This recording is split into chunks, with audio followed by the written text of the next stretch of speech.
Hey, everybody. All right, we are live on YouTube. Let's go ahead and go live on TikTok.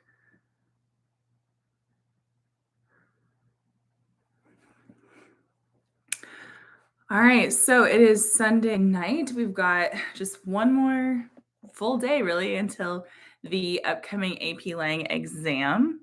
So I figured I would hop on and answer some student questions about the test. I was on earlier today and we had lots of students asking questions. So if you're just joining, welcome. My name is Coach Hall. I am an AP Lang teacher from Arkansas. Feel free to ask any questions that you have about AP Lang in the chat. I'm happy to answer any questions that you have about the upcoming exam because it's just a day away. So let me know what you're thinking about or what you're worried about. Earlier today, when I was live, there were a lot of questions about just kind of like general exam tips and like what to know and things like that. So feel free to ask questions in the chat. Hi, Cindy. Hi, Tristan. Usually once I start talking about the exam, somebody like pipes in with a question. So I figure I will give everybody a second to answer, to ask questions. Just a reminder, tomorrow I will be going live at 7 p.m. Eastern. Had to think about it because I'm on Central Time on Tim Freitas' channel, which is the Garden of English. So we'll be answering student questions on that one. Is it okay to do a full practice the day before the exam?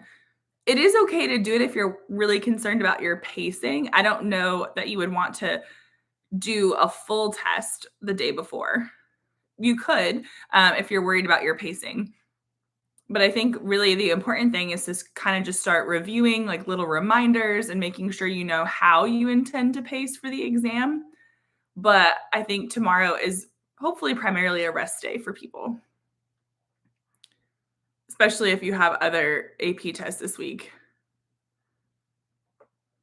I practiced for MCQ today, and it seems like I'm getting around 60%. Do you have any last minute tips? First of all, 60% is not bad. I think what happens is we're so used to our grades being like 90 to 100 is an A and things like that. But 60% is where you want to be, assuming that you're shooting for a 3 or possibly a 4 composite. It really depends on your essays. So if you're doing 60%, some tips would be first of all, look at the ones that you answered incorrectly and see if there's any common trends. That way you can kind of figure out, okay, this is what I'm doing and like why I'm missing questions in that regard. You also might want to look at the ones that you're really strong in. So that way you know, like, are you better at the reading or the writing multiple choice? Are there certain questions that you seem to get right every time? Because that way you know to trust your gut on exam day. What's the difference between AP Lit and AP Lang? AP Lang is typically for juniors, so you could take it pretty much whenever. And it focuses on nonfiction, whereas AP Lit focuses on poetry, short fiction, and like novels or plays, like longer works of fiction. Yeah. So nonfiction, Lang, fiction is Lit. What do you think is the most effective way to approach synthesis?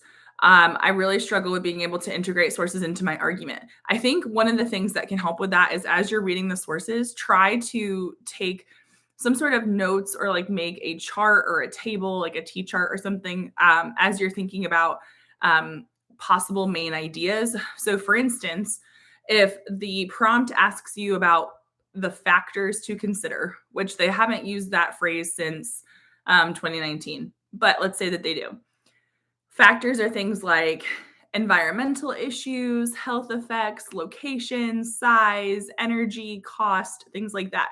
So as you're reading, you can make a little T chart and say, okay, cost, and then like source B talks about cost, and maybe source D. That way, you know, when you're trying to plan your essay, okay, if one of my main ideas is cost, I should bring up something from source B and something from source D, and that can help. And as you're annotating the sources, you want to be looking for things like facts, statistics, real world examples, expert testimonials, because that can help make your argument more logical. Now, if it's a more open-ended prompt where it's a little bit more argumentative, like what is the role of this topic or what is the value of this topic? As you are reading the sources, you want to be asking yourself, okay, according to this source, what is the role or what is the value? And jot down that main idea. So like maybe it provides like resources for the community. Maybe that's one of the things that's in the source. So you could write that down and kind of make a chart that way, and it could help you stay organized. That way you can make sure that you are integrating evidence from multiple sources and starting to create that conversation of sources. Do you have any advice on how to manage time for the essays? Yes, I would say, first of all, I tend to recommend that most students do the synthesis essay first because it is the most time consuming. But I really think after that, you should prioritize whichever essay you feel better with. If you're better at rhetorical, do that. If you're better at argument, do that. Basically, we want to put your weakest essay last because if you're going to rush any of your essays, let it be your weaker of the essays. Then I would say some tips to save time would be to write a short introduction. You really do not need a long introduction. Worst case scenario, just write a thesis. But if you can write a couple sentences plus a thesis, that usually helps just make it flow a little bit better. Other tips would be you do not need 3 body paragraphs. It's not required. So if you are struggling, you might consider doing 2 very well-developed body paragraphs instead. You also technically do not need to address a counter argument for synthesis or the argument essay. So do not include that unless you think it's going to help your argument, like especially if you're considering putting it as a separate paragraph. Only do it if it's going to help. And then lastly, you don't need a conclusion. So it is okay to move on to your next essay without a proper conclusion because really we want to be focusing on your evidence and commentary score. And of course, if you think you're behind and then you find out later on in the test that you're not, you can go back to those essays and add more. Do you have to add quotes in MLA format, especially on the synthesis essay? You should cite your sources it's easier if you use a parenthetical citation, which is how you do it in MLA and APA format, the parentheses with the source at the end. That's usually easier for the people to read it. But as long as there's some type of citation, they will figure it out. Hi, how are you? All right, we got lots of questions in the chat. Let's see. How do you get the sophistication point for argument or synthesis? Usually the way I see it most often is some sort of nuanced argument, which usually is when someone qualifies the claim, but it still has to be consistent throughout. Sometimes students also situate the issue in a broader context. I see that more often for synthesis, I would say, than argument, or at least it seems easier for synthesis. So for that, it just means that you are thinking about the issue and the implications of the issue beyond what the sources say. So you're either bringing up relevant personal experience in your commentary, or you're connecting it to other events or like other outside knowledge. But it has to be consistent. And I think that's sometimes the hard part. Do you need 3 rhetorical devices? You need, I would say, 2 to 3 rhetorical choices. What's the difference between a synthesis and an argument? A synthesis is an argument with sources, meaning it's kind of like a DBQ if you take any of the AP history classes.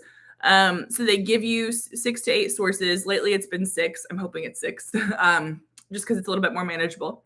And they basically have your job is to read the sources and then use the sources to support your argument. So you're using the sources as evidence. What is the average score for your class? Last year, my pass rate was about an 87%. The state that I live in, the pass rate was 37%. So, and there was a decimal. So my students were essentially 50 percentage points above our state average. How would I go about my introduction? I usually write too much and take a lot of time. Okay, so we want to really scale back. So your intro for a synthesis essay can be basically just like contextualizing the issue. Just a couple sentences of like, here's the topic, here's why it's important, here's my thesis. For rhetorical analysis, you want to introduce the rhetorical situation. So here's what was going on, and here's who's speaking and to whom they're speaking, and then your thesis. Like you can keep it really short, like 3 sentences. Yes, you can have it be longer, but in a lot of cases, that's a waste of time. If that would be something I think you could practice between now and the exam is like go to one of the essays that you've written recently and look at your intro that you think is too long, and then like time yourself to rewrite the intro in 5 minutes or less, like, or to have yourself do it in like 3 sentences or less. Just practice scaling back. What should I do with the argument essay? Okay, if you're drawing a blank, this is a common question. I don't know that I have a ton of tips for that other than for just kind of like brain dump, like whatever the topic is. I use the acronym CHORES, which stands for current events, history, outside knowledge, reading, experience, and science. And so there's other acronyms too, like ReHugo, CHELPS. So if you have one of those that you've used in class, I would just kind of write that on your paper and kind of brainstorm different things that are relevant. And then from there, think about, okay, which ones of these could I write about specifically? And what should like my reasoning be behind it? What order are they going to appear in my essay? But try to write what you know. It's much better, in my opinion, especially if you feel like you're stuck, to write about something that you are knowledgeable about, and then like, don't worry how sophisticated it sounds. I've read some great essays where the evidence was literally like the TV show Cheer, like the documentary, or Dance Moms, and like, because the student knew what they were talking about. So it was very detailed. Let's see. One more question from YouTube, and then we'll switch to some from TikTok. Let's see. I practiced all the essays today and my hands started to cramp.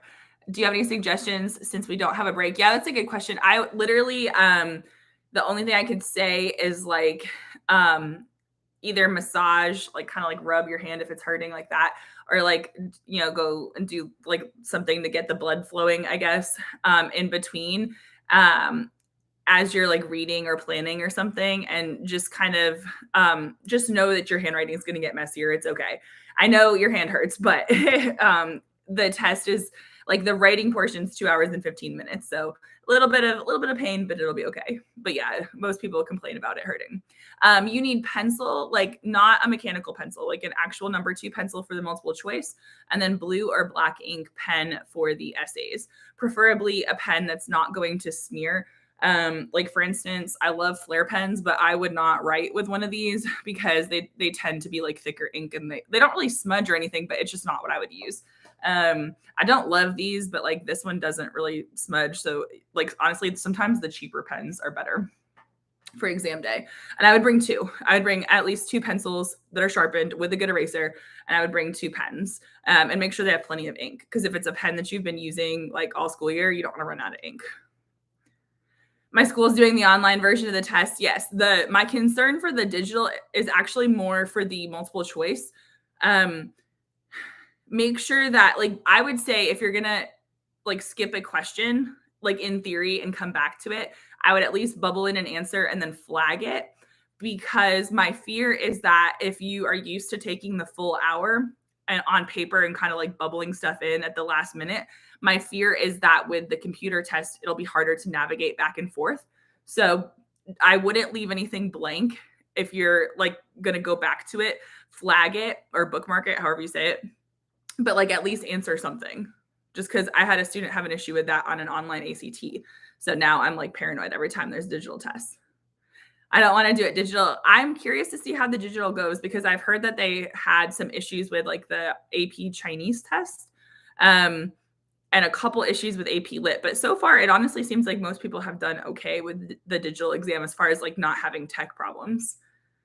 How do I prepare if I'm self-studying? So for those that are trying to cram at the last minute or are self-studying, there are a few things that you can do. Please make sure you're familiar with the AP Lang rubrics. They're publicly available. And I would also read the recent sample essays for the prompts for the last few years and compare your writing to those. You can even write an essay tomorrow if you wanted to. But knowing the rubric will help you understand what to do for the essays. Also, I have a YouTube channel with over 4 years of content. I have a cram for the exam playlist on YouTube. I also have like other playlists as well, like one for each of the essay types and things like that. So I would love it if you would choose my channel to help you study.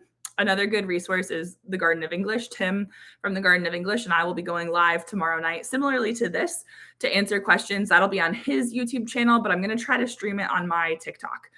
So make sure you're following on YouTube and TikTok, so that way you can join the live tomorrow as well. But that's what I would do if you're self-studying, is I would look at the rubrics and look at sample essays to make sure you understand the expectations. And then, please feel free to use the videos I've created on social media as a way to practice and study. What happens if you don't understand the MCQ passage? Okay, so here's the thing. If you really don't understand it, start small. First of all, identify the topic of the passage. Like, what are they writing about? Read the little information at the top, because sometimes they tell you what the passage is about, or they tell you like who wrote it or the year it was written. And sometimes that can really help. So first of all, ask yourself, okay, what is this about? Then ask yourself, what is the attitude toward the subject? So is the writer having a positive attitude or a negative attitude toward it? Because then you can start to figure out the tone. I would also pay attention to the verbs, because that's going to help you understand what the passage is about. And keep reading. Don't get tripped up if you don't understand something. I would also say, if it's a harder passage to understand, check in with yourself every couple of sentences and almost kind of like translate it. And so that way you're like, okay, I think this is what he just said, so that you're not reading this huge wall of text without comprehending it. What should you do if you don't understand the prompt for the essays? So there's going to be a task part. It's going to say like, write an essay in which you analyze, and then whatever. I would circle the key phrase, whatever it is, especially for argument and synthesis. It's for synthesis, it's either going to say the factors that should be considered for, and then whatever the topic is, or it's going to say the role of the topic or the value of the topic. Those are the three we've seen most frequently. So something along those lines. So you need to figure out if it's role or if it's value. They're talking about like how beneficial something is. And if it's factors, it's like, okay, what should we consider if we're going to do this? So it could be things like location, cost, energy, the aesthetics, like health, the environment, whatever it is. So you want to figure out, okay, what is the actual topic I'm being asked to write about?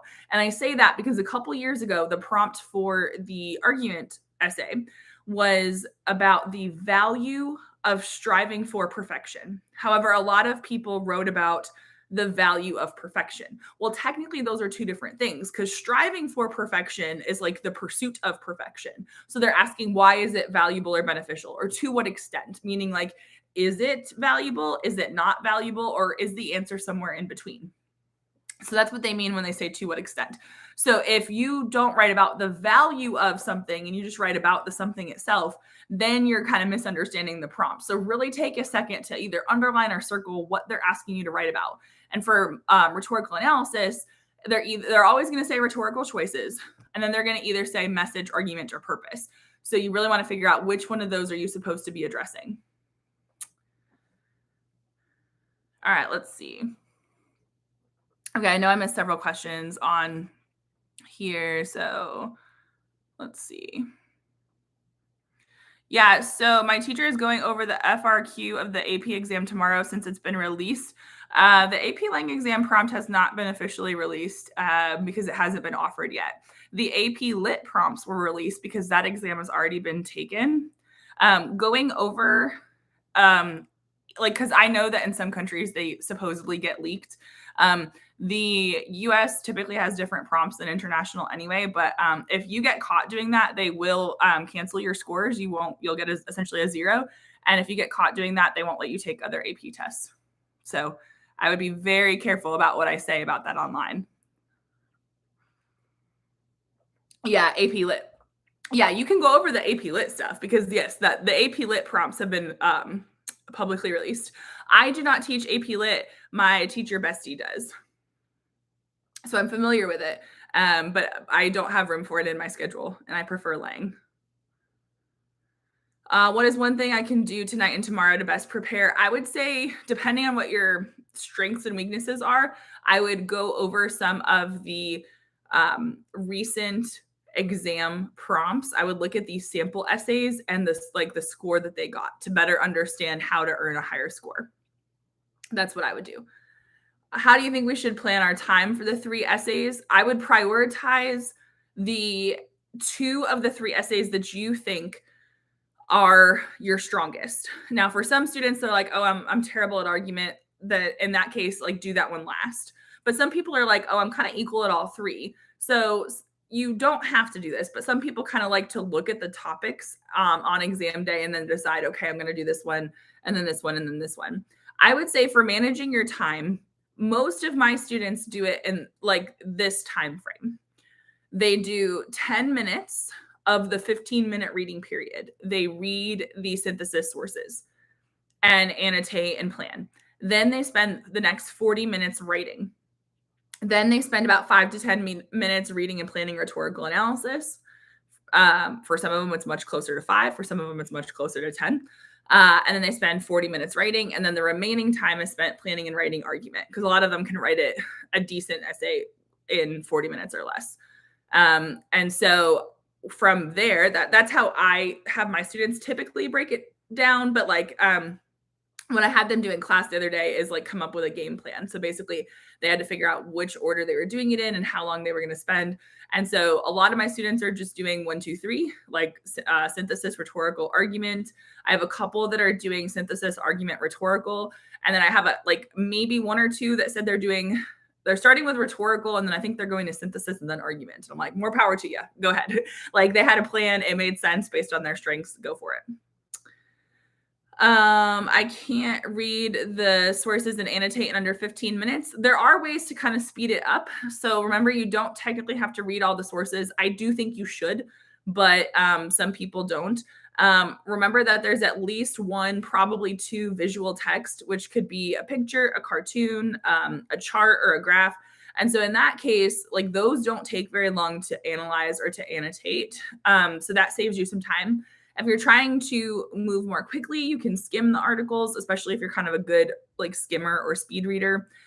Something else that might help is to read the first paragraph if it's a really long article, and then read the topic sentences of the rest of the paragraphs. That way you kind of know what it's about, and you can decide like, should I go back and read it, or am I not going to use that one? If you know you're not going to use a source, either because it doesn't fit what you want to say or it's against what you want to say and you don't intend to do any kind of counter argument, or you just don't understand it, move on, because there's 6 sources and you only have to use 3.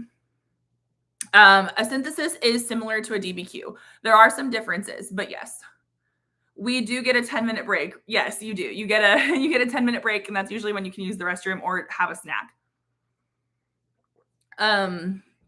Is it bad to use personal anecdotes or all anecdotes for my arguments? You can definitely use personal experience. I would try not to have it be all personal experience unless you just have no other option. I would try to bring in something either historical or current event, but like choose the evidence that's going to lead to the strongest essay. Can all evidence be strong? Is there some weak ones to, okay. So like, I guess it kind of depends on like how well you can write about it. Because for instance, like I'm sure there are plenty of teachers out there that if I said, yeah, I actually told one of my students to write about dance moms, I'm sure I'd get looks. But here's the thing. She can write about dance moms like nobody's business. She knows all the specifics. She can stand there and quote them to me. So I would much rather have her do that than try to write about some historical event that she barely remembers from like a history class last year. So, just play to your strengths. But I also have some history students who are in APUSH right now, and they can tell me anything I want to know about, like, I don't know, Alice Paul. And so if Alice Paul fits the prompt, they're going to write about her. So you just got to choose like what you can write about best. What should we talk about in our thesis and the synthesis essay? You want it to essentially you want it to convey your main ideas. Usually that's what students do. Does the length and how much you write matter in the essays? To an extent, yes. Like there's no minimum, or there's no like word count or anything. But I would just say that like a short essay, like a page, like 1 page, and then like half a page, or even like 1 page front and back, that's going to possibly seem short. So could you write a good essay in that amount? Yes. Just because I've seen long essays that were terrible and didn't score well. They just rambled. So, but like, yes, I do think readers are supposed to evaluate it fairly and look at your evidence and commentary, but you don't really want it to seem short. That being said, I did have a student a couple years ago. Um, so we have this like state mock exam, and she's like, "Can I please do an experiment?" I was like, "Okay, what do you want to do?" And she had the tiniest handwriting. So she wrote the same essay in her teeny tiny handwriting, and then she wrote the exact same essay in bigger handwriting. And they were anonymous essays and they were scored by different people, but they got different scores. And she was like, "So on the exam, I'm going to write bigger because apparently my bigger handwriting scores better." And I was just like, but like her essays always looked really short because her handwriting was microscopic. And I had to keep that in mind when I was grading her because I was like, okay, nope, she really does have plenty of commentary here. She just has tiny handwriting. Thank you for the likes on TikTok, by the way. What should a synthesis body look like? So most body paragraphs in general are going to have a topic sentence, which is your claim, and then ideally specific evidence, commentary. So for synthesis, it might be 1 or 2 sentences of evidence, about 3 sentences of commentary if we want to put numbers to it.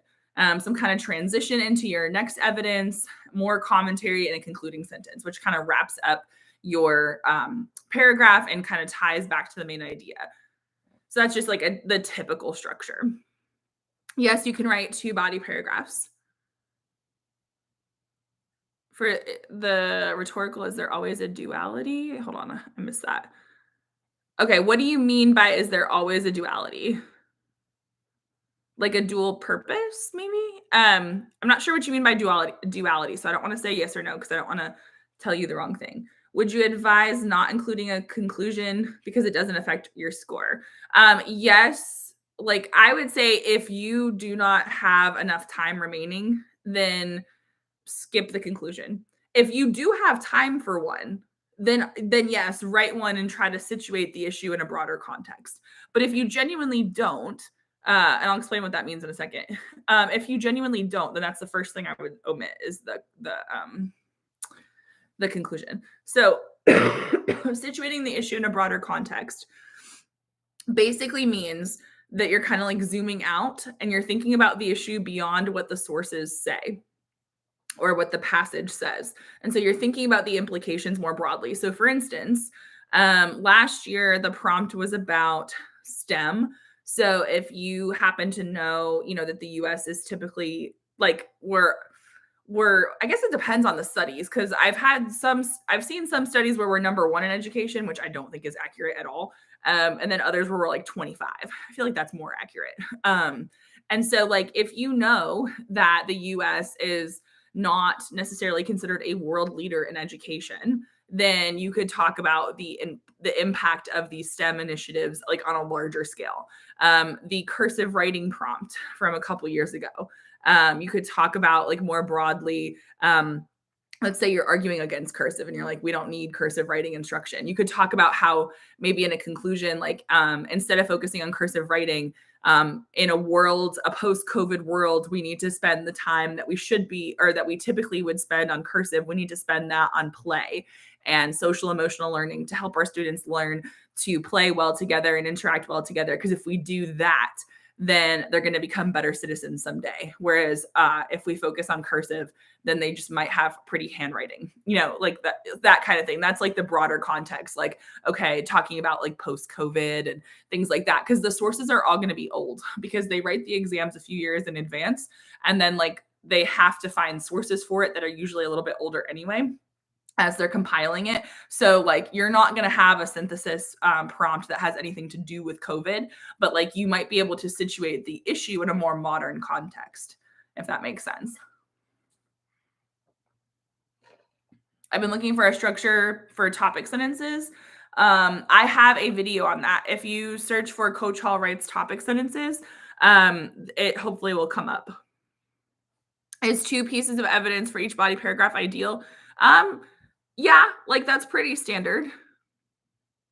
Like a dual tone of the speakers. Okay, so that's not required for you to analyze, but yes, sometimes there is like a dual tone, but it's not required.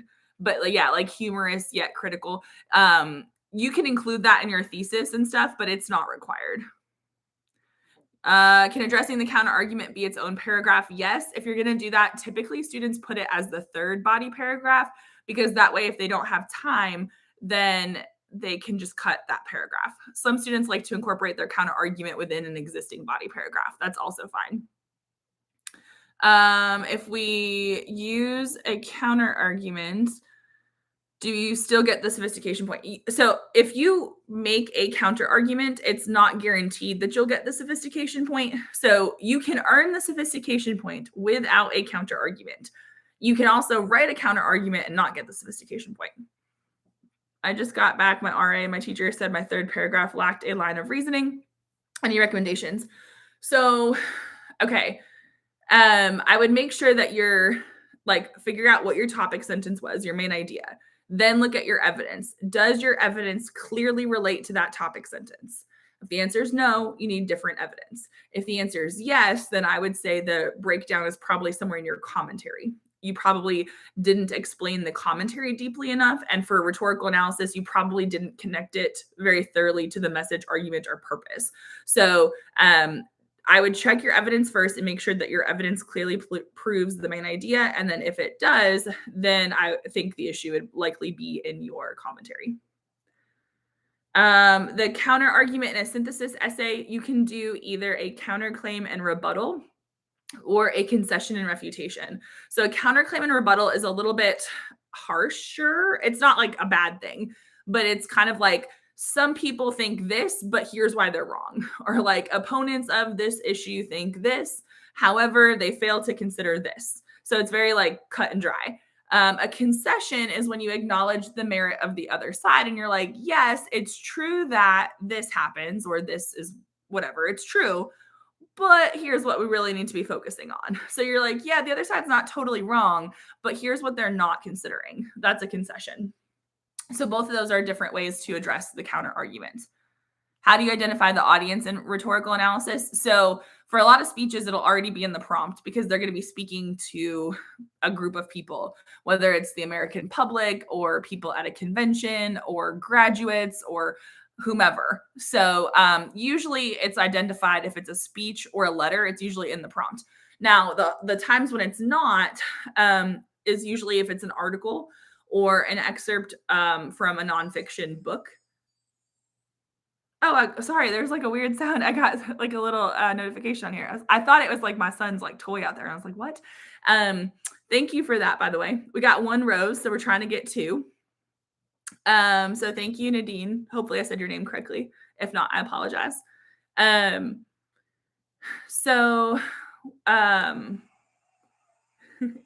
you. Okay, what was that even saying? I got so distracted. like shiny objects or something. What was I talking about? Oh, the audience. Oh, if it is a work of nonfiction or an article, sometimes it's harder to identify the audience. So ask yourself who would be most likely reading this. Sometimes it is like targeted in the text, like an article. Is the audience going to be educators? Is it parents? Is it politicians? Is it like a certain generation? Like there's one passage that I give my students and like literally the audience is essentially boomers. And they always ask, can we write boomers? Like, yeah, I don't have a problem with it. So just ask yourself like who would be reading the article or the book. Because it's not everybody. It's got to be like a specific group of people. Commentary is explaining the significance of your evidence. Yeah, so it's like the why. Evidence is the what and commentary is the why. How do you make sure you're adding enough commentary for the RASA? I have a video that I think would help if you check out my best tip for rhetorical analysis on YouTube. That video will help. And then I have an RA sentence frames, so rhetorical analysis sentence frames video on my channel. That one's pretty recent. The best tip for rhetorical analysis is from last year, but still relevant. Those will really help explain it more thoroughly. I think for the exam, most students do a closed thesis. I don't want to say it's better, but like for the pressures of the exam, a closed thesis is absolutely fine. It's usually more effective for students if you're writing under pressure, and it's easier for readers to see. Oh, sure. The live tomorrow, Cindy, is going to be so it's going to be on Tim Freitas's channel, The Garden of English. It's going to be at 7 p.m. Eastern. And so I'm likely going to be on my own channel afterward because our lives the night before the exam are usually an hour to 2 hours. So I will be, unfortunately, I'll be missing my son's t-ball game, but I will be live with you all, which it's the night before the exam. It's totally fine. So he and I will be live on his channel for an hour or two. I'll probably take a short break to put the kiddos to bed, and then I'll hop on my channel again and just be kind of doing what we're doing here. I hope to, for the live with Tim, I hope to show it on TikTok, but I just don't know, for those of you watching on TikTok, I don't know if I flip my screen and have it show my computer. I don't know if the sound quality would be good. His channel is called The Garden of English, or Garden of English, maybe not The Garden of English.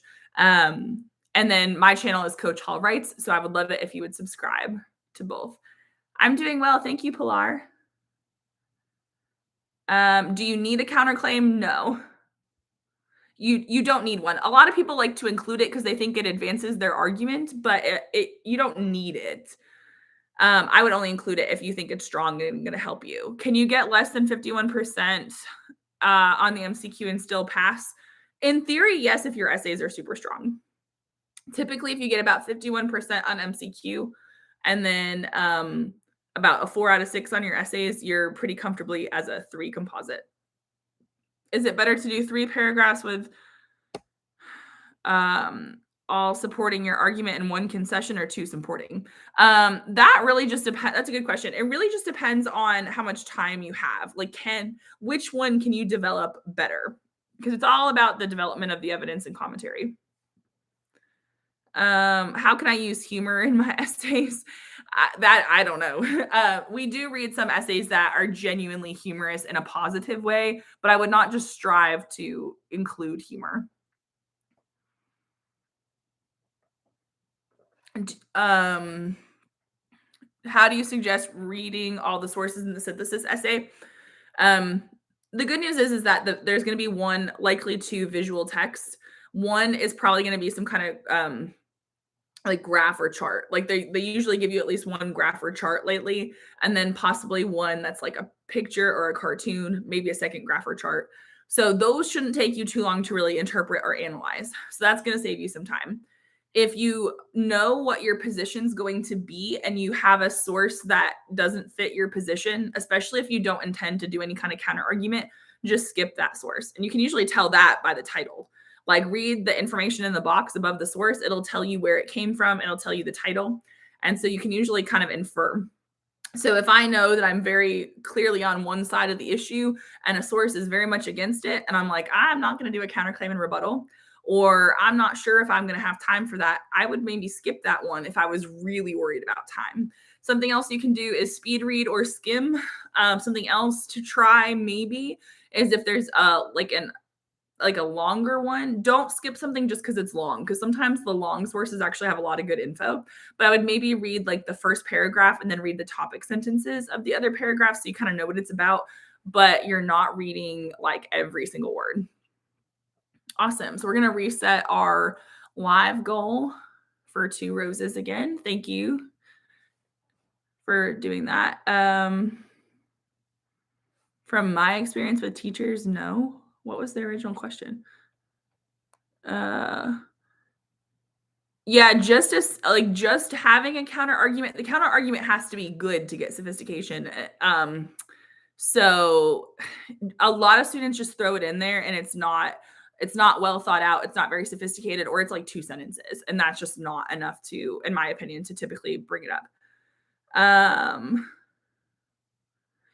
If you're looking for, I really don't have any more MCQ tips besides like what I've offered in the videos. I think MCQ is just really hard because it varies from passage to passage. So if you've watched the videos and you're still struggling, I don't know that I personally have any like better advice than that. I would say just do the very best you can. Try to eliminate answers that you know are wrong so you can narrow it down to like your top 2.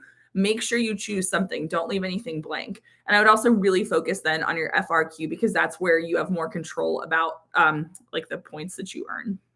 Do you quote in the synthesis? You can, yeah. I usually recommend that students do, because you need to cite 3 sources. So it usually helps if you're quoting them. You technically can paraphrase though.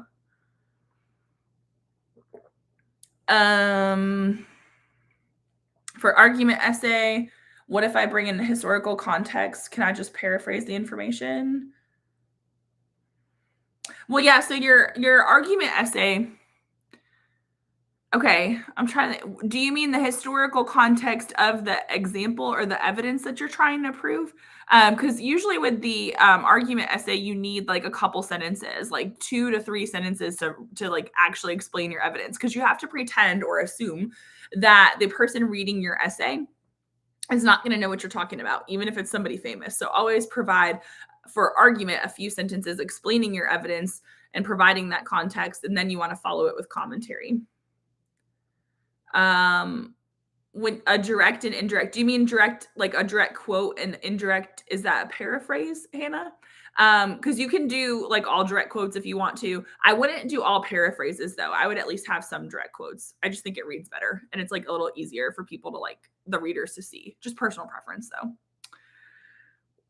Yes, the SAT questions, if you're trying to find practice stuff, because there's not a lot online for AP Lang, unfortunately, I would say SAT questions are like the next best thing. They're not all going to match up, but some of them will. Is there a right or wrong answer for your thesis? Technically, yes, but the thesis point is so incredibly lenient. You just have to, for like synthesis and argument, you just have to assert a position. Like you have to take a stance and like make a claim. And then for rhetorical analysis, you just have to have 2 rhetorical choices. We prefer that you also have the message, argument, or purpose. I think someone asked earlier about message and argument. So message is like the lesson or the takeaway, kind of like what you learn from it. And the argument is meant to be more persuasive. It's like what you should do. So typically they either have a message or an argument, not both. All passages have a purpose. So when in doubt, connect to purpose. Is the argument essay informal? You want to still try to maintain a reasonably academic tone, but I wouldn't say it's like super formal. I've been binge watching all of your AP Lang tutorials. Well, thank you so much. And thank you for joining the live. I appreciate it. Yeah, so the essays are 55% and the MCQ is 45%. So there's 45 multiple choice questions and it's 45%. So each question is worth 1 point. And then for the essays, you essentially take the number of points you earn on your essays out of 6. So there's a total of 18 possible points because there's 3 essays. And you can multiply it by 3.0566. And that's going to get you a number. You'll round that, add it to your multiple choice. And then for your composite, where's my sticky note? Okay, so there's online score calculators too, but this is how I do the math for my students. So if you get between a 0 and a 35, it's a 1. We don't want that. So like we're gonna not do that. 36 to 51 is a 2. And I'm sorry it's backwards on TikTok. I don't know how to like flip it.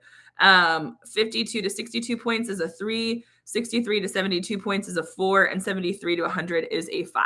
Now, these could all be off by approximately 1. So this is like 73 here could really be 72 because they could shift it by like 1 point in either direction, basically. But this is kind of like the basic breakdown. But like I said, it could shift by like 1 in each direction. Okay, can you go over one more time? Sorry, I sometimes talk fast because the questions come in quickly and I'm trying to like answer them, so I apologize. Let me see if I can write it down. All right, let's do this. If anybody wants to, can somebody give me your numbers in the chat if you don't mind? Can somebody tell me like how many multiple choice you get right and then like what your essay scores are? And then because there is an online score calculator, but I want to show you how to do the math here. Just so you can like do it on your own. Does anyone want to? All right, thank you. So 23 and then 4, 4, and 5. Okay. Yeah, Albert IO has one, and I think Marco Learning has one as well. Okay. So I'll walk at this is like as close as I will ever be to a math teacher. Okay, so this is your MCQ. So you've got 23 points. This is right where we want to be. This is kind of like our minimum target. So good job there. Now 4, 4, and 5. So 4 and 4 is 8 plus 5 is 13. So look at that math. All right, so we've got 13. We're going to multiply it by 3.0566. Okay, and no, I can't do that math in my head, so hold up. Open a new tab over here. Y'all didn't know you were getting math tonight, did you? 13 times 3.0566 is, thank you for the likes, by the way. I feel like I need likes if I'm doing math. All right, I'm just going to round it now, but they tell you to round later. It's probably fine. It's going to be 40 points. All right, so back to my math. All right, let's see. Sorry, I'm trying to move my phone for TikTok. All right, so you had 23 and then you had 40 here. So those are going to add together. So that's going to be 63. So that's going to be right at a low 4 or a very high 3. So 63 points is going to be like, it's right at that cutoff. So if, it could be like the actual line of a 4 or a 3. So here's what I would do to whomever gave me the numbers is I would try to get like 2 more right here, like get this up to 25 if you can. And then one of these that's a 4, because a 5 is awesome. One of these, could you elevate it to a 5? Because if you could do that, or if you get a couple more here, you're very comfortably in the 4 range. And that's an awesome score. So congrats. All right, so that's kind of how you do the math. So just show it one more time in case people are curious.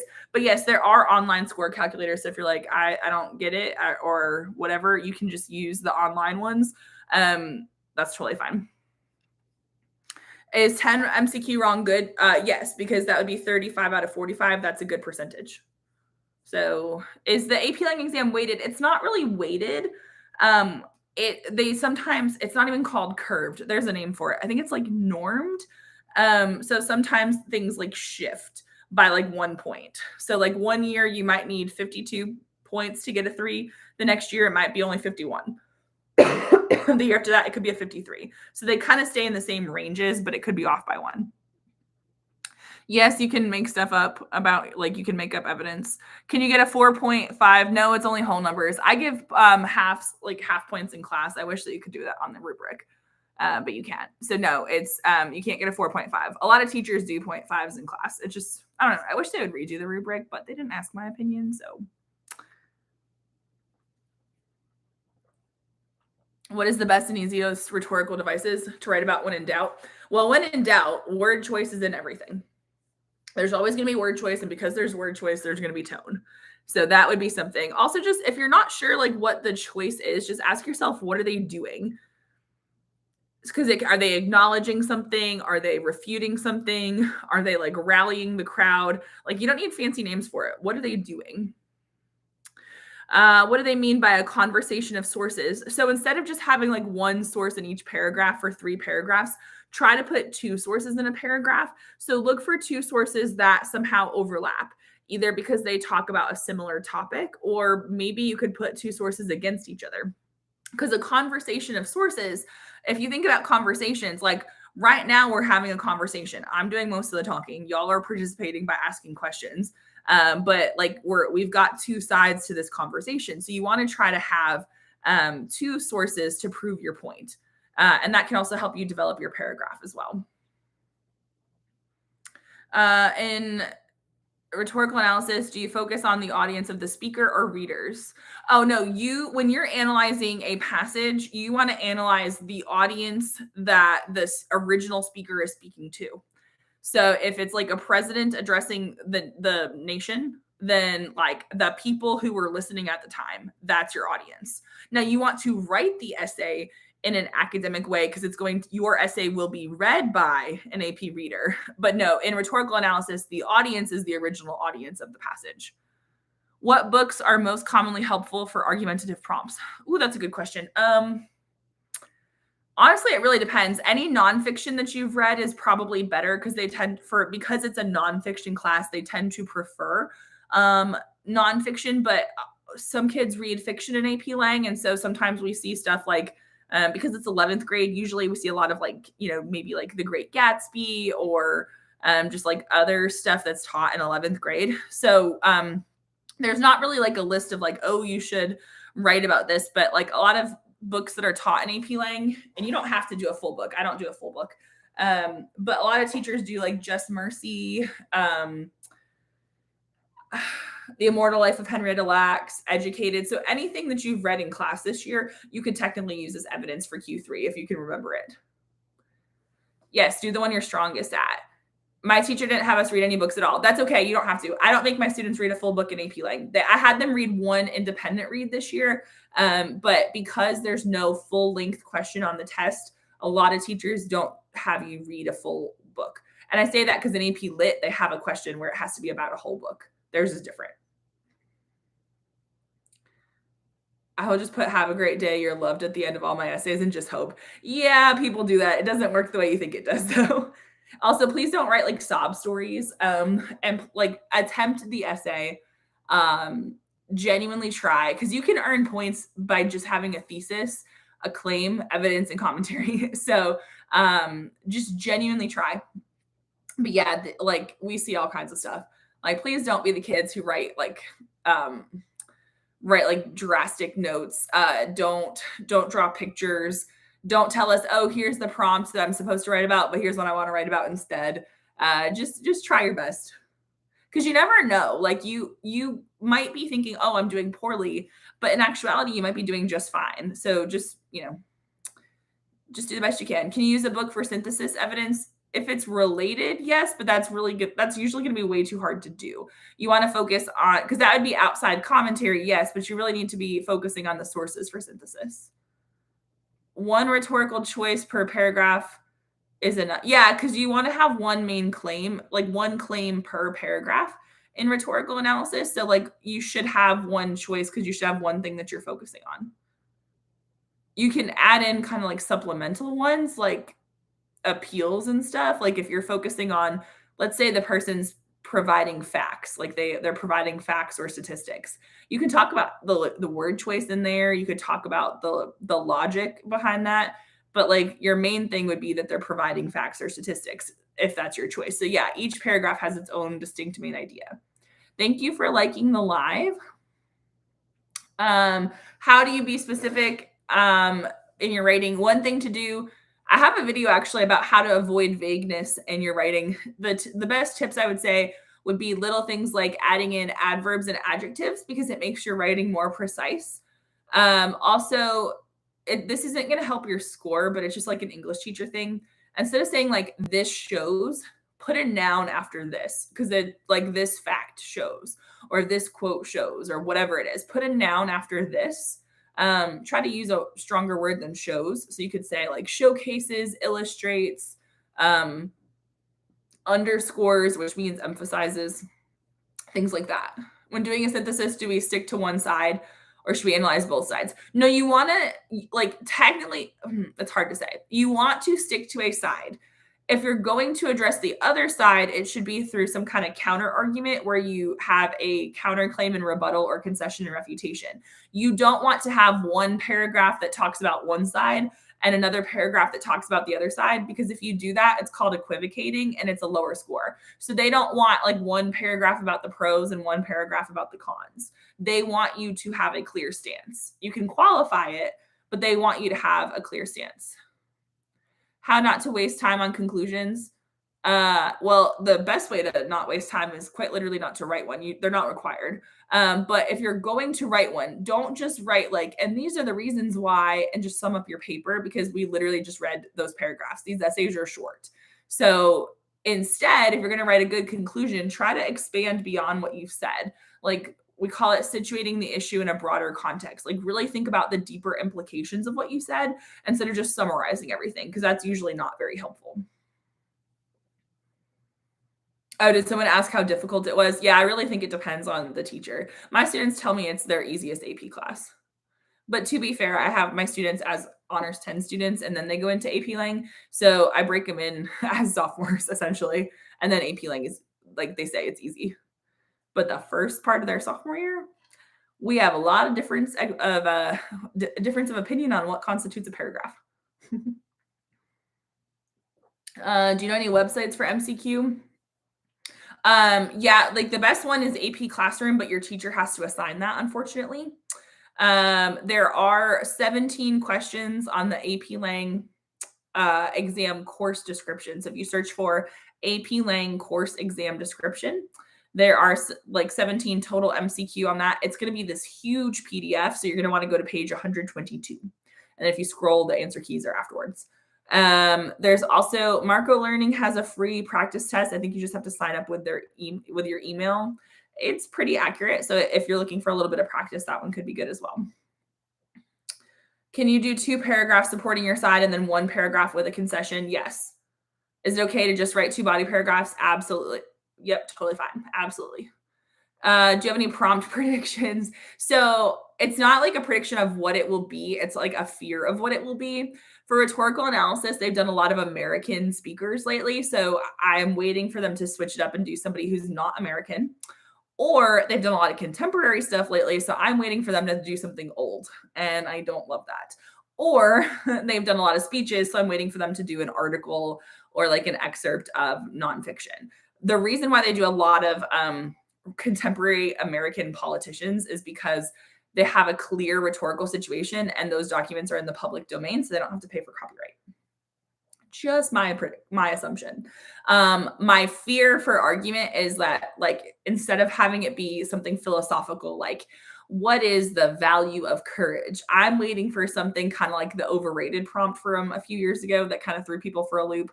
Or there's like a couple prompts on AP Classroom that are like more high school related, like what is the value of a cell phone policy or something. And I feel like students could like get really passionate about that, but I also feel like that would be hard. So those are my fears. They're not my prediction. Those are the things that I'm like, that would make me nervous. Just remember that the type of essay doesn't change. So no matter what the prompt is, rely on what you know. You need a thesis, you need evidence, you need commentary. So yeah, no actual essay topics. I do think it would be kind of funny if we had like a people put their predictions and we see if anyone gets it right. But like, maybe I'll do a TikTok video about that and y'all can spam it with your predictions. And if somebody gets it right, like if you actually somehow predict it, I'll like send you like $5 for Starbucks or something. Because that'd be hysterical if somebody actually got the topic right. Do we need to embed evidence? It reads better if you do. It genuinely does. You don't want to just drop a quote in there. Commentary tips. Remember that commentary is explaining the significance of the evidence. So it's your why. So if you're struggling, use the word because or the phrase in order to. Use transition words like that have like cause and effect, like furthermore, consequently, therefore. Use verbs like highlights, illustrates, suggests, underscores, which means emphasizes. I say that every time because so many students don't know what underscores is, and they sometimes use it on the multiple choice. So if you're like, why does she always say underscores, which means emphasizes? It's because I've had students not know what it means. So I just literally say it every time. So that way my students now are like, yep, we know. we got it, Coach Hall. Let's see. Thank you for following, by the way. To what extent can we make things up? They don't fact check you. So I know students make up personal experience all the time. I wouldn't necessarily make up like, I don't know. Like I'll tell you something that I think was okay to make up. So my student was writing about like a motivational speaker that had come to the school. And like she remembered everything like the guy had done, but she literally could not remember his name. So she just made up a name. But the rest of it was so specific, it was believable. And she told me afterwards, she's like, I literally couldn't think of his name. And he wasn't super, super famous. He was just somebody they brought in. So I made up his name, but everything else is true. I was like, that's fine. So yeah, they don't fact check you. Way to out her. One of my students is in the chat. By the way, the student that's in the chat is the cheer and dance mom student. I've mentioned you multiple times on live. I just don't know if you were here for it. Tips for grammar MCQ. Oh, those are the fun ones. So you want to make sure that you're focusing on, like, for instance, should they add or delete a sentence? You really want to think about, like, what is the purpose of the paragraph? Like, are they adding in relevant details, or is it going to detract from the line of reasoning? There's some transition word questions. So for those, you just need to know like how those word function. So like, however is to show contrast. Similarly is to show similarity. Furthermore and moreover mean the same thing. One of the words they sometimes put in there is subsequently, which means like afterward. So if you just kind of know like the types of questions they can ask, and kind of like general tips, I feel like the grammar MCQ or like the writing MCQ are a little bit more straightforward.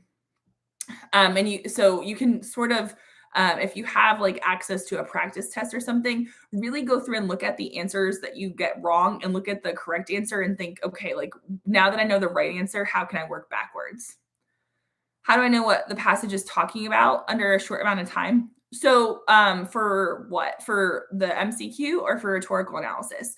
Either way, usually you want to focus on, like, first of all, what is the topic? Like, what are they writing about? And then you want to ask yourself, if you're not sure what it's about, then do they have a positive attitude toward it or a negative attitude toward it? You also want to maybe focus on the verb so it helps you figure out like what they're saying, and just keep reading because sometimes it really does become more clear as you go. Also, sometimes it helps. I know it sounds like it wastes time, but sometimes it helps to read the passage twice. And now, I would say that's more beneficial for rhetorical analysis to make sure you understand it because you're writing about it, as opposed to the like if it's MCQ. General tips for a thesis. So for rhetorical analysis, you need choices and then ideally the message, argument, or purpose. You can have a very closed thesis, so you can just tell us your main ideas. That's totally fine. For synthesis and argument, you really want to make sure that you are actually answering the question being asked. So you give us your main ideas, but don't give us like your actual evidence. So for instance, in an argument essay, keep it a little bit broad. Like you might want to say something like disobedience is valuable because it leads to social progress and like whatever your second main idea is. You don't want to say disobedience is valuable because and then start talking about like, I don't know, like if your evidence is going to be Martin Luther King, you don't want to mention him in your thesis. You want to save that for the body paragraphs. I do have videos on YouTube about thesis statements. If you want to see some samples and get some sentence frames and stuff, those could be pretty helpful. All right, let's see. Do we need a counter argument? No, you do not. So the three essays are going to be synthesis, rhetorical analysis, and argument. Synthesis is the one with sources. So you use the sources to support your argument. You need evidence from at least 3 sources. Rhetorical analysis is a nonfiction passage. Usually it's a speech, but it could be a letter or an article. It's something nonfiction. And you're looking for the rhetorical choices and the message, argument, or purpose. And then the argument essay, there's usually a quote. You do not actually have to restate the quote or reference who said the quote.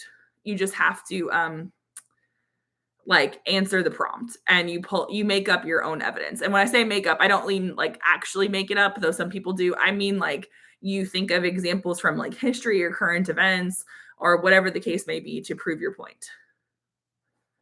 I don't think most students do well with an open thesis in such a high stakes and stressful situation. So I don't personally teach it that way because it's just not helpful. And it really doesn't make your essay any more sophisticated.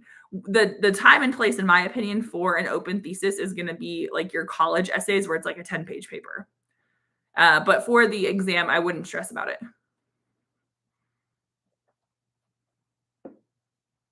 So when you're putting your choices in your thesis for rhetorical analysis, you really want them to be ideally in the verb form and not nouns. So use rhetorically accurate verbs. But yes, you do need them in your thesis. Do you need to write an introduction for any of the 3 essays? Worst case scenario, just write a thesis. But I do recommend that you have like a quick intro if you can. So for synthesis, kind of contextualize the issue. Like, why is this issue worth talking about? So a sentence or 2 about that. Some people will do like a couple sentences where they're like, here's what some people think, here's what others think, and then here's my thesis. That's also fine. For rhetorical analysis, it helps if you have a couple sentences that explain the rhetorical situation. So like what's happening at the time and who's speaking and things like that. And then your thesis tells the choices and message, argument, or purpose. However, you can cram that all into one if you need to.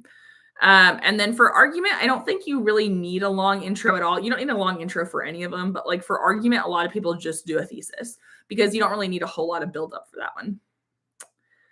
Is there a huge disadvantage for only writing 2 body paragraphs? Nope. It's actually pretty normal to do that. You just wanna make sure that you have plenty of commentary. No, you do not need a conclusion. What are some examples of tone words? So they're gonna be, like, in the adjective form. So it's gonna be things like patriotic, passionate, matter of fact, forthright, which means bold. Trying to think of some other common ones. Um those are the ones that, like, I can think of off the top of my head. How and when do you address nuance, and is it important? So, how do you address nuance? So you can create nuance in your argument by kind of qualifying the argument, and then in rhetorical analysis, you can analyze the tension or complexity. So for that, usually you want to think about the speaker-audience relationship, and is there any complexity there? And then, or is there any, like, historical tension that's relevant?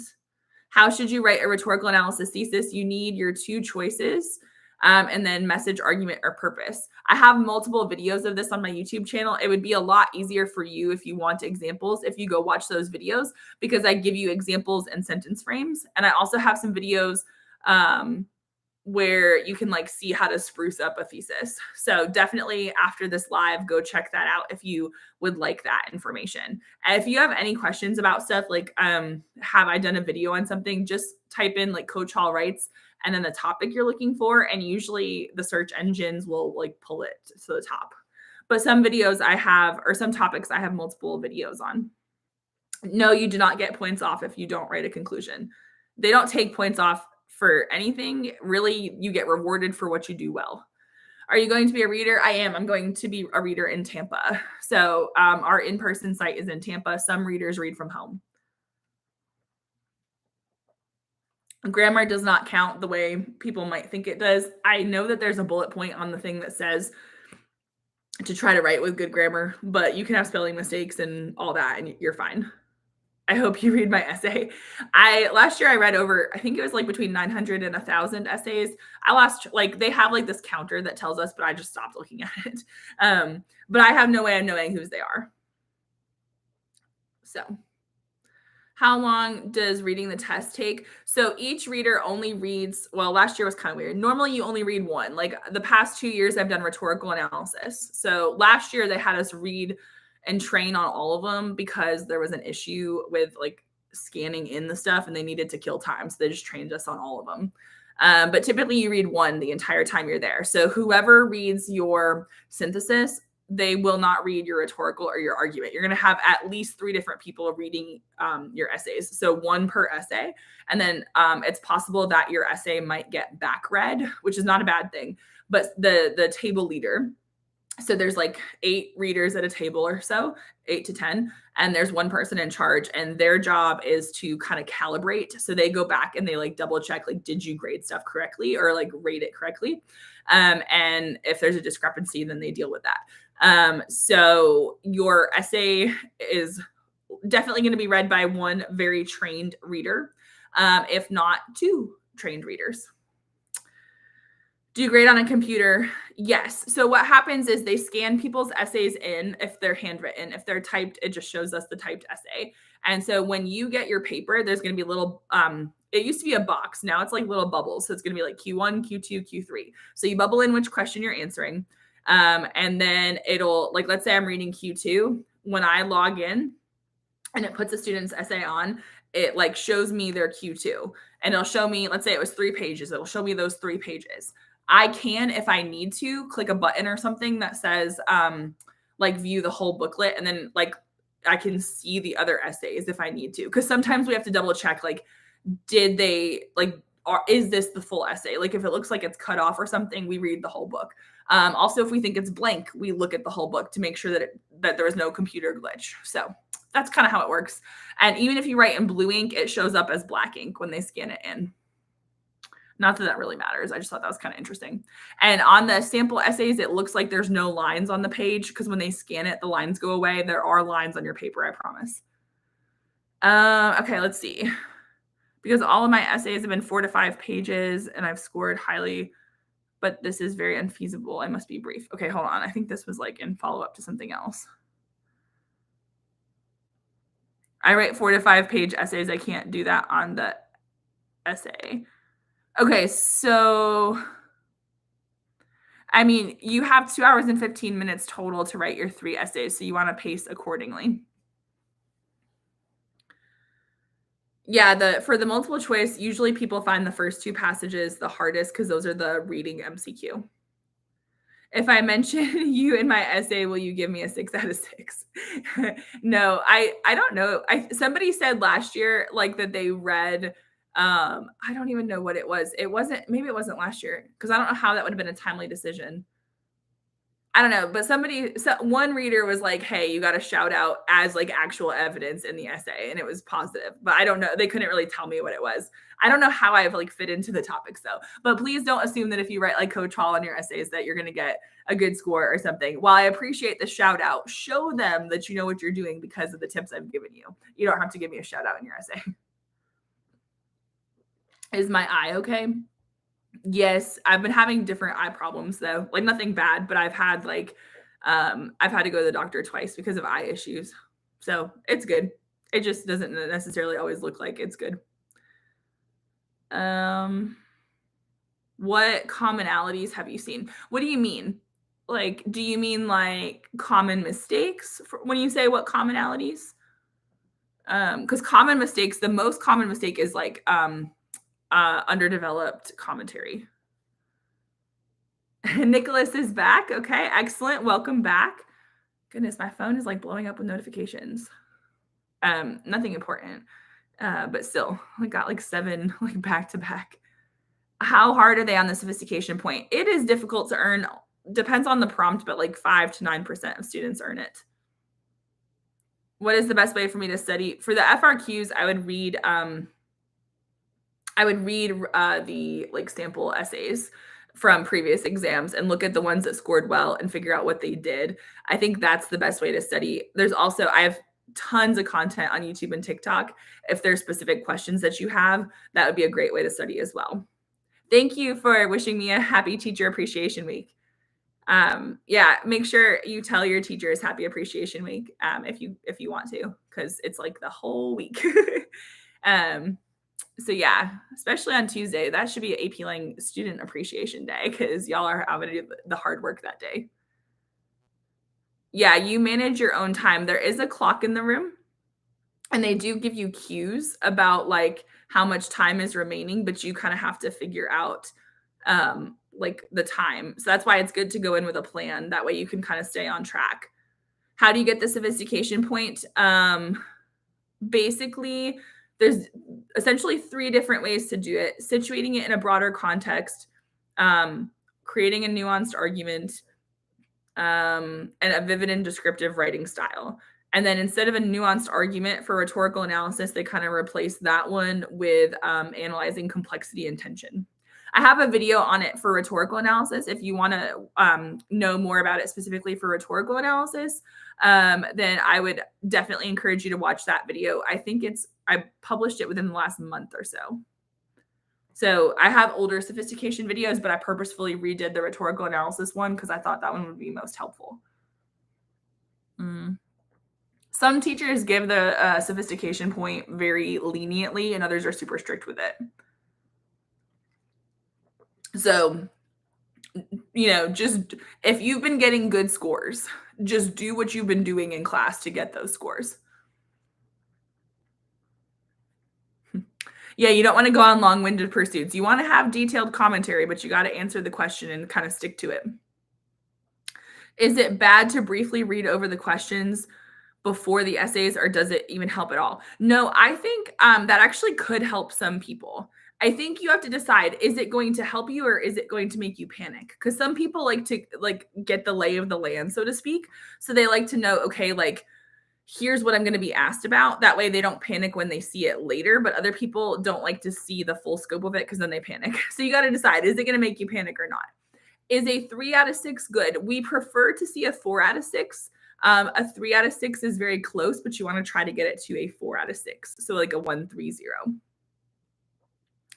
I'm confused about the argument essay on how it's structured. So you're going to need a thesis, and then you need at least 2 body paragraphs. Each body paragraph is going to need its own main point, which should be built off of your thesis. And then for your evidence, you're going to be coming up with your own evidence. So you need 1 to 2 examples. So you would do either evidence commentary or evidence commentary, evidence commentary. You want to follow your evidence with commentary. You don't want to just do an info dump of evidence and then your commentary. If you have 2 examples, separate them out. Can you go over shifts in a passage? So yeah, there's usually shifts in either topic, choice, or tone. So you want to be looking for different movements. So like, just kind of like, what are they doing in the beginning, the middle, and the end? Because the shift is kind of like when they change, either it's a new major choice or they switch topics. Like it's a different technique. There could be more than a couple shifts, but like usually there's a profound shift. Also, like for the passages on MCQ sometimes as well, if you see the word yet, but, or however, typically it's the word yet for some reason, I guess, because that's probably sounds more formal. That usually means there's a shift. And so if you see a paragraph that starts with yet, or if you see a sentence that starts with the word yet, I can't promise there's going to be a multiple choice question about it, but there often is. So pay attention to that. Lucas, I'm not really sure what your comments in reference to. I don't know if you're saying something to me or if you're talking to somebody else in the chat. The best strategy for multiple choice is to, I would say to use process of elimination, honestly, like get rid of the answers that you know are incorrect and then recognize that a single word can make an answer wrong. So you really want to ask yourself, is this actually answering the question being asked? Do you get deducted points for wrong answers? No, it's more of, I mean, I guess it would amount to the same thing, but you get a point for every question you get right. So if you get 25 questions right, that's 25 points. So it's not like, I mean, I guess you could say, okay, well, you have 45 and then you missed 20. So you could do it that way too, but it's easier to think of it as just you get 1 point for each multiple choice right. A good essay time plan, approximately, this is going to vary from person to person, but approximately 10 minutes to read and plan synthesis, 40 minutes to write your synthesis, about 5 to 10 to read and plan rhetorical analysis, about 40 to 45 to write it, and then the remaining time for argument. But adjust accordingly, because if you're like, nope, I am way better at argument, I just need 45 minutes to do it, but I can make a really good score, then adjust the timetable accordingly. Do I have to quote on every exam? You should provide quotes in synthesis and rhetorical analysis. You don't need a quote for argument because the only thing to quote would be the quote itself in the prompt, and you don't need to waste your time doing that. Is there a way to get my FRQ essays checked, like an online essay grader? Not one that I know is super accurate. I've heard of people trying to do it on ChatGPT, but it wasn't always accurate. Which essay is the most time consuming? Definitely synthesis, because you have to read the sources. That's why most students do that one first. So situating the issue in a broader context. So like for instance, so my students do a prompt each year about like basically arguing, should kindergarten be a more academic environment? And none of the sources talk about COVID because it's older sources. So a broader context might be, let's say one of the sources is talking about how kindergarten, in like 1998, 20% of teachers thought that students should know how to read. And then in 2006, 60% of teachers thought that kindergartners should leave kindergarten knowing how to read. Well, I can talk about 2023. Like, so I could quote those statistics and say, like, while it is true that teachers were leaning toward a more academic environment and having students learn to read, in 2023, more teachers are calling for what we call social emotional learning. Because of COVID, kids don't have the social skills. And I would have to explain that. But if I was like talking about COVID and like 2023, that would be the broader context because the sources don't talk about that. It would be my own outside knowledge that's building off of the sources. That would be an example of broader context. Also for rhetorical analysis, if you know the history behind it, like the historical time period, that could be the broader context. If you can't think of good evidence, try to go for like personal experience and that kind of thing. Try to be as specific as you can be. So it doesn't have to be super fancy. Is there AP classroom MCQ from old international tests? I'm not entirely sure because they don't tell us like where it came from. There are 3 practice tests on AP Classroom though, but your teacher has to assign those. But they don't like tell us like where that like if it was an international test or not. And they've changed the test somewhat recently too, so really old tests don't help. Is the essay or the MCQ weighted? MCQ is so the MCQ is weighted 45% and the essays are weighted 55%.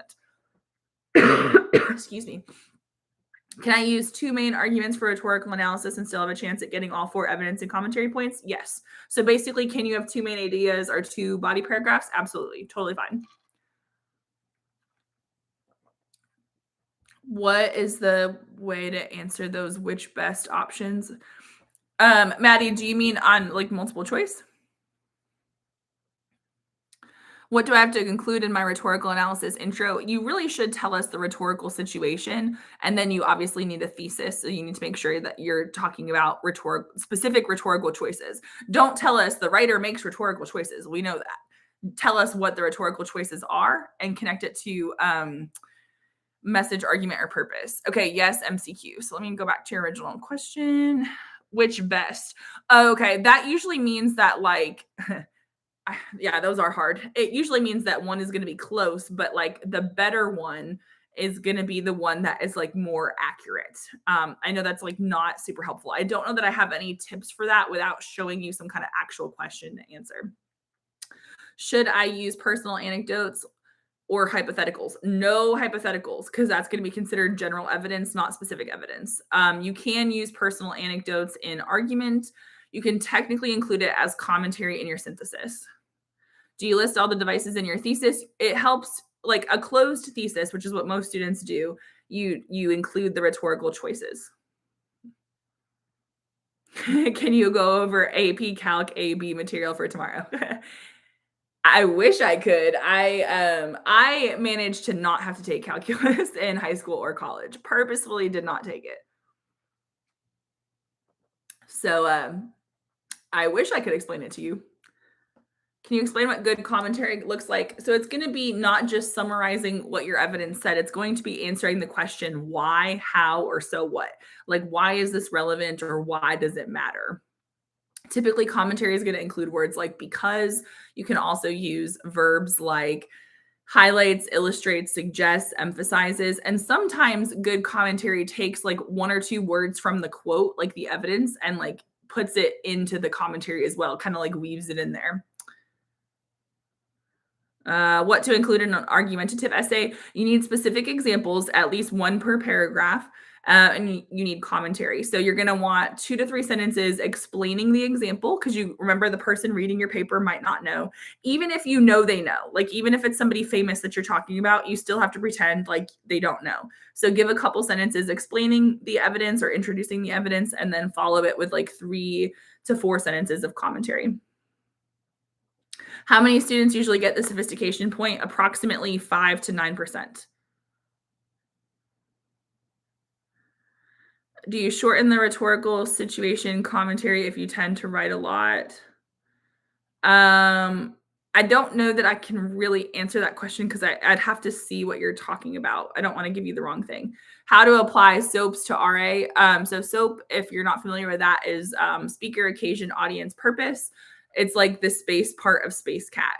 And so you want to be thinking about why they're making that choice for that audience on that occasion. So you can say things like, and I have sentence frames for this. Actually, the best way to communicate this is there are 2 videos on my YouTube channel that would really help you.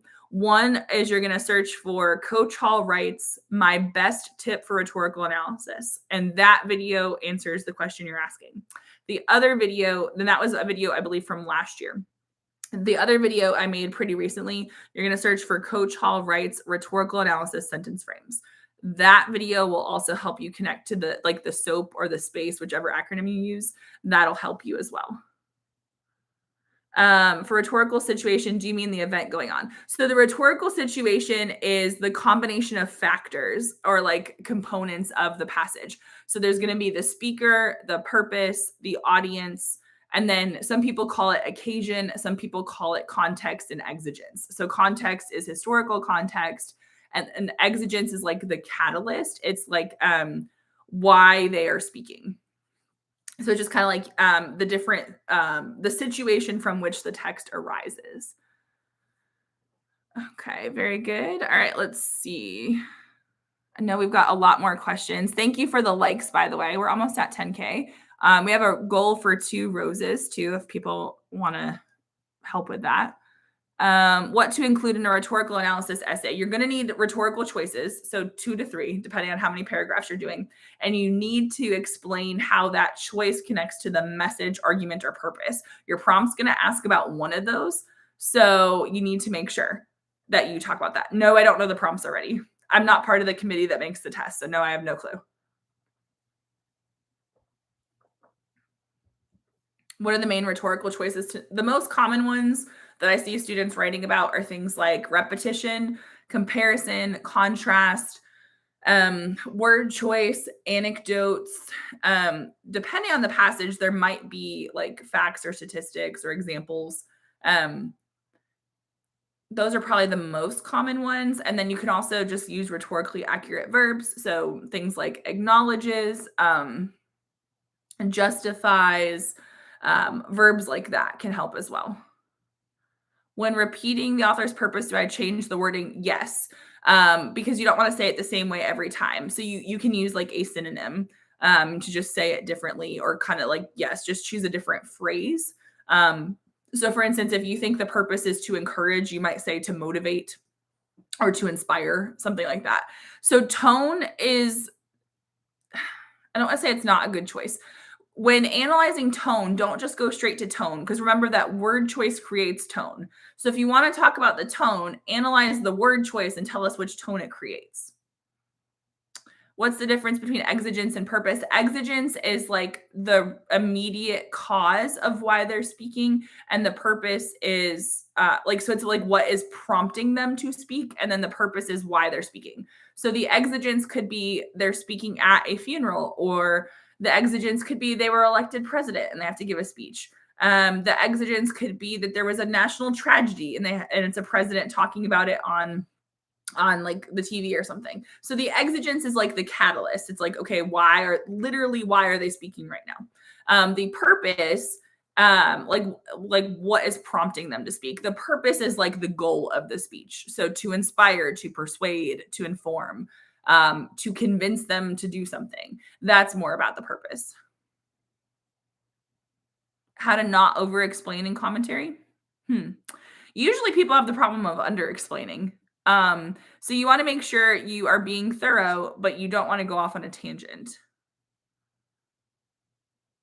I'm sorry, I can't like I don't know I don't even know what your handle is, but can you scroll up to the last few things I said? It's a pressing question I think several people had. I don't I don't know which question you're referring to, because you've posted a lot of questions, and I've really genuinely tried to answer all of your questions. And I'm getting a lot of the same question, and I've answered pretty much all of these. Which it's not a problem. It's just that like I've been online for an hour and a half, so I've answered a lot of the same questions, which is totally fine. I know they're important questions to y'all. All right, let's see. Should we read the passage alongside doing the questions, or read the article? Okay, so I think you mean for MCQ, right? So for that, there's 2 options typically. Some students like to read the questions first and then read the passage. The pro to this is if you tend to get distracted or tend not to understand what the passage is, it can help you read with a purpose. So you would just read the question stems and then kind of mark off the passage if you want to, then read the passage, answer the questions. Some students like to read the passage first and then go straight to the questions. Either approach is fine. It just kind of depends on like which one works best for you. How do you write faster or practice this in 2 days? I don't know how to tell you how to write faster other than you should have some kind of outline to help you stay on track. How to practice this in 2 days. I would figure out 1 or 2 things that you really think you want to work on to improve your score the most. Don't try to do everything. Be very calculated. So for instance, when I used to coach soccer, if I knew that there was probably going to be a PK shootout, one of the last things we did at practice was penalty kicks because we had to be ready. So in terms of AP Lang, if you know that you struggle with commentary for rhetorical analysis, go watch some of my videos on that and like be very targeted with how you study. Let's see. So the choices that are most common are things like repetition, comparison, contrast, anecdote, word choice, things like that. Let's see. What separates a 3 out of 6 and a 4 out of 6? A 3 out of 6 means that your paragraphs are all kind of close, but they just don't have, usually it's that they don't have strong enough commentary. A 4 out of 6 means at least one of your body paragraphs got the job done. So it presumably directly answered the question. It proved the claim that you were trying to prove because you had specific evidence and developed commentary. So for rhetorical analysis specifically, to get there, you want to do a couple things. You want to make sure you're talking about the message, argument, or purpose, like you're connecting the choice to the message, argument, or purpose. And also you want to make sure for rhetorical analysis that you're analyzing the word choice or details in your quote. I have videos of like the video where it's like my best tip for rhetorical analysis. It kind of goes over how to get a 4 out of 6. Any tips on lack of commentary? Use the word because, or in order to. Keep asking yourself why, and really pushing it. Even if it seems obvious, build that line of reasoning, build that commentary. So why, how, so what? By using 3 examples, you have a better chance of getting all 4 evidence and commentary points. Not necessarily. There are 2 body paragraph essays that score well all the time. Sometimes, in fact, having a 3rd body paragraph for some students, it weakens their essay because they're, instead of doing 2 good body paragraphs, they kind of do 3 mediocre ones. So it kind of, and then you kind of wonder, okay, well, if they had just done 2 body paragraphs, would their essay have been better? Okay, I feel like most of these I've covered. So yeah. All right. So I've been on for an hour and a half, and admittedly, I'm a little bit tired. So I will be back on live tomorrow night on both YouTube and TikTok. So please make sure that you are following. I will also be going live tomorrow night at 7 p.m. on with Tim Freitas from the Garden of English. So that will be on his channel. So if you're available tomorrow at 7 p.m. Eastern time, it's going to be on Garden of English on YouTube. I'm going to try to go live on TikTok at the same time and just kind of like flip my phone and show y'all what's going on YouTube. We'll see if it works. I will also, after that live ends, I will be putting my kiddos to bed, and then eventually I'll go live tomorrow night as well. I do want you all to rest up before the exam though. Please, if you need additional help, please feel free to watch my videos on TikTok or YouTube. If you search for a particular question that you're looking for, I probably have a video on it. So if you type in like Coach Hall writes and then whatever your topic or question is, hopefully the videos will come up. So tomorrow night I will be live at 7 p.m. Eastern time on the Garden of English on YouTube, and I'm going to try to put that on like TikTok. I don't know how good the sound quality will be, but I'll be 7 p.m. and then probably around like 9 p.m. Eastern time. So, or 10 p.m. Eastern time. Yeah. So if you follow me, you'll get notifications tomorrow. I'll do my best to go live tomorrow night for at least an hour or two to help answer more of these questions. But thank you so much. And I hope you all have a good night. Oh, thank you, Kayla. Thank you for the rose. We got one of the 2. All right, awesome. Bye, everybody on YouTube. Thank you so much. Please make sure if you found it helpful on YouTube that you hit that like button before you go, and have a good night. All right, bye, everybody on TikTok. Thank you for the likes.